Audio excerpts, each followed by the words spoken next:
अर्पिता के पिता के असमय गुजर जाने से अर्पिता के कोमल कंधों पर घर की सारी जिम्मेदारी आ गई। असमय बड़ी हुई अर्पिता कभी बड़ी बन माँ को हौसला देती, कभी छोटे भाई बहन की अभिभावक बनकर उनके भविष्य को सोचती। अनुकंपा के आधार पर अर्पिता को पिता की जगह नौकरी मिल गई। सरकारी नौकरी मिलना आसान नहीं था, पर लोगों के सम्मिलित प्रयास ने अर्पिता को ये नौकरी दिला ही दी।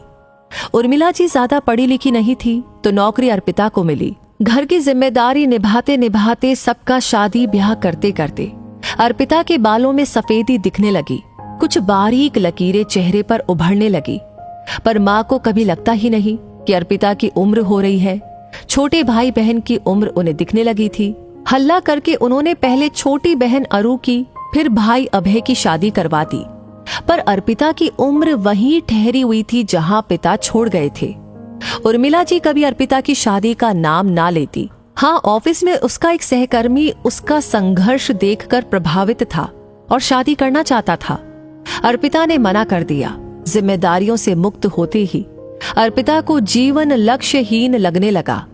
ऑफिस से आने पर जो भाई बहन और माँ उसे घेर लेते थे, वो अब अपनी दुनिया में मग्न हो गए। हाँ, नई नवेली किरण अर्पिता के ऑफिस से लौटने पर गर्म चाय और नाश्ता जरूर देती, पर अभय के पास बहन के लिए कोई समय ही नहीं था।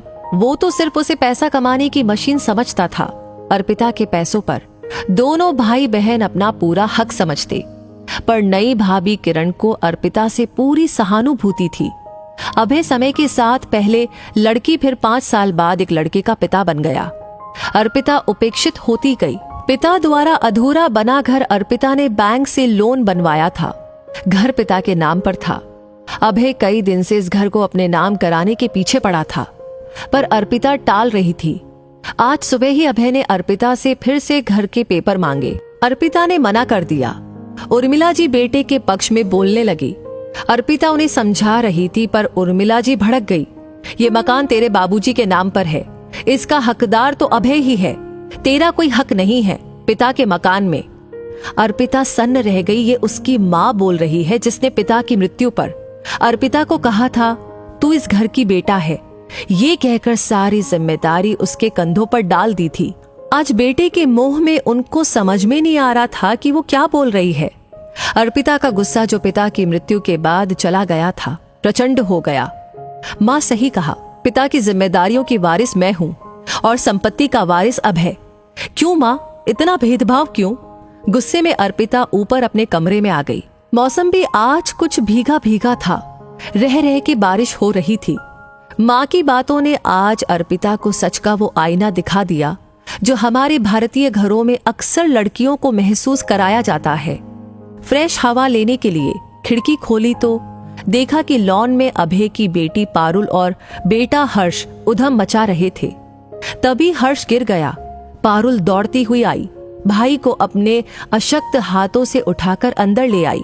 जब बाबूजी गुजरे थे, तब अर्पिता ने इसी तरह छोटे भाई बहन को अपनी बाहों में समेट लिया था। कितने अजीब ये रिश्ते होते हैं जो समय के साथ बदल जाते हैं। अर्पिता का मन भीग गया। सच कैसे समय के साथ बदल जाता है। बचपन में एक दूसरे पर जान देने वाले भाई बहन बड़े होकर अपनी गृहस्थी में रच बस जाते हैं, जहां रिश्ते के नाम पर पति पत्नी और बच्चे ही दूरी बन जाते हैं।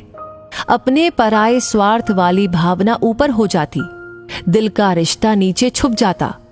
अपनी जिंदगी के इतने साल देने पर भी आज माँ ने उसे सुना दिया। जब तक भाई नहीं कमाता था, तब तक माँ अर्पिता का मुंह धोती थी।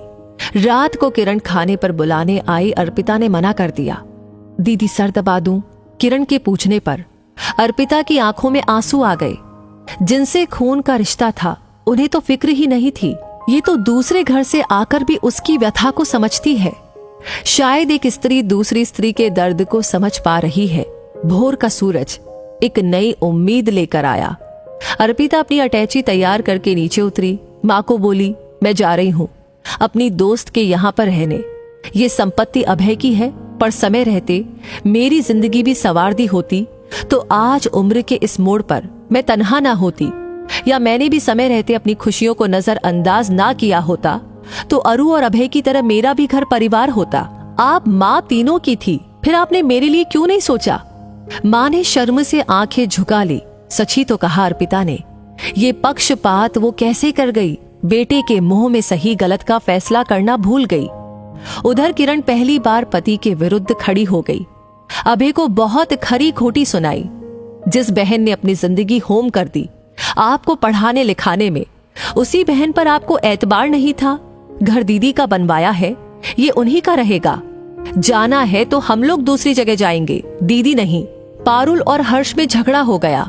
हर्ष कह रहा था जैसे पापा ने बुआ को घर से निकल जाने को कहा, मैं भी बड़ा होकर तुमको निकाल दूंगा। बच्चों की बातों ने अभय की आंखों में बंधी स्वार्थ की पट्टी हटा दी। अर्पिता के बाहर बढ़ते कदम पर अभय गिर पड़ा। माफ करना दीदी, मेरी आंखों पर स्वार्थ की पट्टी बंधी थी। माँ ने भी मुझे कभी नहीं टोका, इसलिए मुझे अपनी गलती का एहसास कभी नहीं हुआ था। अर्पिता के पैरों पर गिरा अभय छोटे बच्चे की तरह रो पड़ा। अर्पिता ने किरण को देखा, उसने हाथ जोड़ दिए। मत जाओ दीदी, हमें छोड़कर।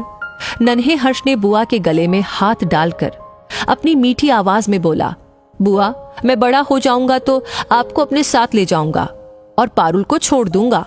ना बेटे, बहन को कभी नहीं छोड़ना। ये कहकर अर्पिता ने हर्ष को प्यार किया।